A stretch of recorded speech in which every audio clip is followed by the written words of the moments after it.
मैं मन्नू और मेरे चैनल लर्न विथ मन्नू में आप सभी का स्वागत है। मैं अपनी इस वीडियो में आप लोग को बताने वाला हूं कि सहारा का फार्म भरने के बाद या भरते समय जितनी भी समस्याएं आपको आ रही है तो उसके बारे में मैं आपको जानकारी देने वाला हूं। और मैं पहले समस्याओं के बारे में बता रहा हूं कि मैं किसका उत्तर आपको दूंगा। यदि आपकी समस्या इनके बीच आ रही है तब तो आप वीडियो को देखिए, नहीं आ रही है तो आप कमेंट कीजिए या आप वीडियो को मत देखिए।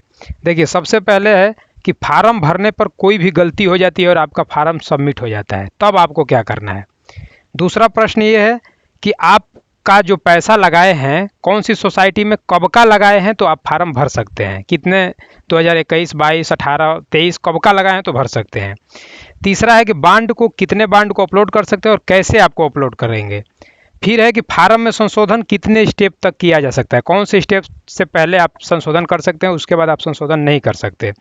कितने दिन में आपका पैसा मिलेगा और कितना पैसा मिलेगा, इसकी जानकारी। बांड, पैन कार्ड और प्रपत्र फार्म जो है उसको कितने एमबी और कितने केबी तक आपको अपलोड करना है। और जो ये है पैन कार्ड आपको किस परिस्थिति में कब अपलोड करना है, और इतनी जानकारी। और यदि आप किसी का हो रहा है कि फार्म सबमिट तीसरे स्टेप पे जाके स्टॉप हो जा रहा है, कुछ ओपन नहीं हो रहा है, तो ये सारे जो प्रश्न बन रहे हैं सबके उत्तर मैं लाइन बाय लाइन आपको दूंगा। आप इस वीडियो को पूरी देखिए, आपको पूरा जानकारी इस वीडियो में मिलेगा। इससे पहले मैंने अपने चैनल पे वीडियो सहारा के बारे में बना रखा है, लेकिन उसमें बहुत जानकारियाँ मैंने हो सकता है कि वो दूसरा दे दिया है, थोड़ा सा इधर उधर एक आध जानकारी इधर उधर हो गई है, क्योंकि यूट्यूब पे वीडियो चलाने की होड़ में जल्दी जल्दी बना देते हैं, इस वजह से गलती हो जाती है। इस वीडियो में सारा का सारा स्टडी के बाद आपको बताया जा रहा है और सारा जानकारी आपको दिया जाए। तो सबसे पहले मैं अब वीडियो चालू करता हूँ, आपका समय बर्बाद ना हो।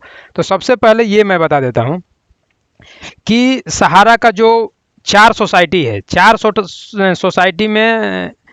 सोसाइटी का केवल पैसा वापस होगा, जिसमें से 22 मार्च 2022 से पहले यदि आप पैसा लगाए हैं 3 सोसाइटी में तो वही लोग फार्म भरेंगे, उन्हीं का वापस होगा। कौन कौन सा सोसाइटी है? Sahara credit cooperative society limited Lucknow, branch का आप नाम याद कीजिएगा, लखनऊ। दूसरा है Sahara universal multipurpose society limited Bhopal, Hamara India cooperative society limited Kolkata. इन 3 का 22 मार्च 2022 से पहले यदि आप पैसा जमा किए हैं तब आपको भरना है, अन्यथा नहीं भरना है। 29 मार्च 2023 से पहले यदि stars multipurpose cooperative society limited Hyderabad में पैसा लगाए हैं तब आप भर सकते हैं। तो पैसा कब लगाए हैं, कब भरना है, इससे पहले जितना भी आप पैसा लगाए हैं इन चारों में से केवल वही आप लोग भर सकते हैं। इसकी जानकारी ये रही। अब है कि कितने दिन में पैसा मिलेगा और कितना मिलेगा। सबसे पहले सरकार साफ साफ अपनी सूचना में लिखी है कि 30 दिन के अंदर वेरिफिकेशन करेगी, 15 दिन के अंदर आपको मैसेज करेगी, पैसा नहीं देगी, मैसेज करेगी कि आप वेरीफाई पैसा लेने के लिए हैं कि नहीं, कब देंगे, क्या करेगी, वो सूचना आप तक पहुंचाएगी कि आप सेलेक्ट हुए हैं कि नहीं। कितना पैसा देगी उसको साफ साफ लिखी है कि उपलब्धता के आधार पे पैसा दिया जाएगा। तो कोई भी कह रहा है कि इतना पैसा देगी, आपका पूरा पैसा देगी या केवल मूल पैसा देगी, अभी वह कोई तय नहीं किया। उपलब्धता के आधार पे पैसा वो देगी। फिर है कि बांड को कैसे अपलोड करो, कितने बांड को अपलोड करना है। तो मैंने पिछली वीडियो में इसके बारे में गलत बताया, किसी ने बताया था कि 4 बांड अपलोड हो रहा है, लेकिन यह गलत है। सूचना इसमें मैं बताऊंगा कि आप कहां से इन सब चीज़ों को जान सकते हैं कि जितना भी आपका बांड है सबको अपलोड करना है, क्योंकि किसी बांड का कम से कम डेट तो अलग होगा, जो आप जमा किए हैं वह डेट कम से कम अलग है। तो इसलिए उसमें साफ साफ लिखा है कि हर एक बांड को आप अपलोड भी करना है और उसकी सूचना उसमें दर्ज भी करना है। जितना भी बांड है सबको आपको करना है, पासबुक है तो पासबुक को भी करना है। तो यह ध्यान रहे कि एक भी बांड आपका छूटना नहीं चाहिए, सब बांड को करना है। और बांड का डिटेल भरने के बाद हर एक बांड का इमेज या पीडीएफ अपलोड करना है।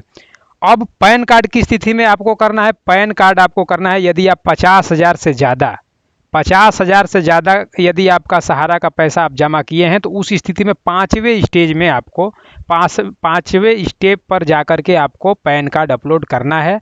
अब जान लीजिए कि पैन कार्ड हुआ या बांड हुआ या प्रपत्र फार्म कितने केबी या एमबी का होना चाहिए, पहले से आपको तैयार कर लेना है। नहीं करेंगे तो पक्का है कि आपका अपलोड नहीं लगा, बार बार फेल हो जाएगा।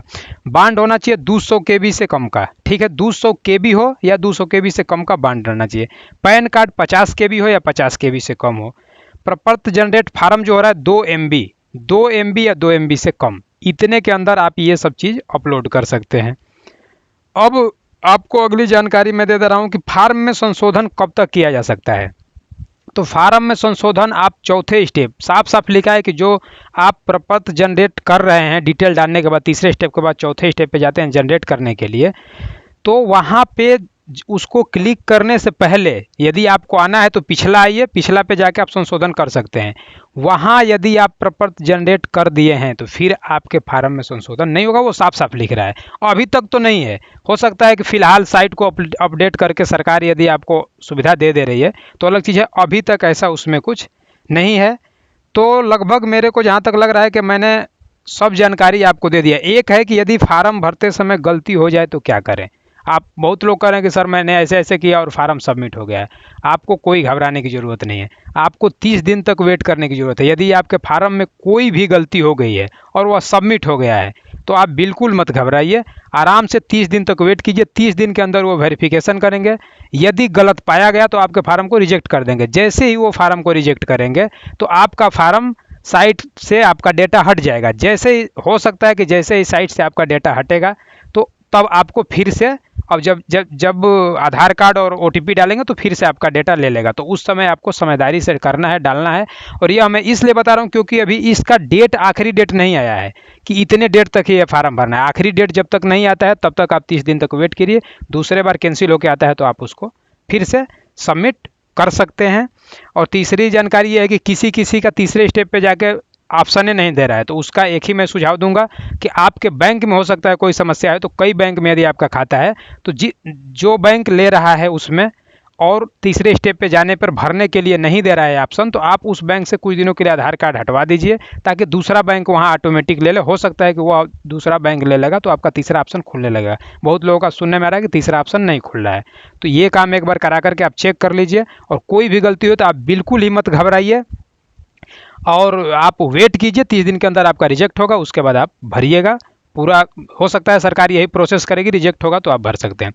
तो अब इसके बाद मैं जानकारी दे दूं कि ये सब चीज़ें आपको है कहाँ, मैं अपने से नहीं बता रहा हूँ, ये सब चीज़ें नोट है, मैं उसको पहले पढ़ा हूँ उसके बाद मैं अब बताया हूँ।